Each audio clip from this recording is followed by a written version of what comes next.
इस कहानी का शीर्षक है बादशाह और एक तोता। शहंशाह अकबर बहुत दयालु राजा थे। उन्हें जानवरों से बहुत स्नेह था।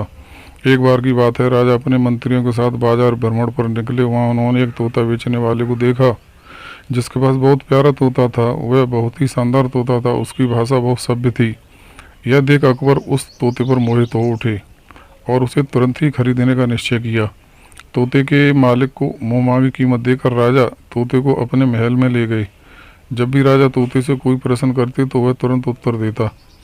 जान से प्यारे तोते को अकबर बहुत संभाल कर रखते थे। सभी सेवकों को यह आदेश दिया गया था कि तोते को कोई तकलीफ ना हो और यह तोता किसी भी हाल में मरना नहीं चाहिए। जो भी इस तोते की मृत्यु का समाचार राजा तक पहुंचाएगा, उसे तुरंत फांसी दे दी जाएगी। यह आदेश सुनकर सभी सेवक बहुत चौकन्ने हो गए और तोते का बहुत ज़्यादा ध्यान रखा जाने लगा। लेकिन आखिर है तो वह एक साधारण जानवर ही एक न एक दिन उसकी मृत्यु होनी ही थी। और फिर एक दिन तोते की मृत्यु हो गई।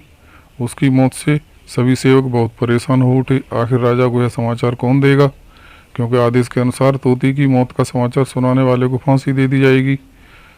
को यह विश्वास था कि बीरबल इस समस्या का समाधान अवश्य करेंगे। बीरबल ने स्वयं ही राजा को समाचार सुनाने का निश्चय किया। बीरबल अकबर के दरबार में पहुंचे। अकबर ने उनसे कुशलता का समाचार पूछा। बीरबल ने उत्तर दिया, महाराज सब कुछ तो ठीक है। किंतु अकबर ने चौंक कर पूछा, किंतु क्या बीरबल? बीरबल ने कहा, महाराज आपके प्रिय तोते को न जाने कौन सी बीमारी लग गई। वह सुबह से न तो हिलडुल रहा है और ना ही कुछ खा रहा है। अकबर कहते हैं, क्या कहते हो बीरबल? हमारा तोता बीमार है? बीरबल, इतना ही नहीं महाराज, वह तो सांस भी नहीं ले रहा है। अकबर ने नाराज होकर कहा, सीधे सीधे क्यों नहीं कहते?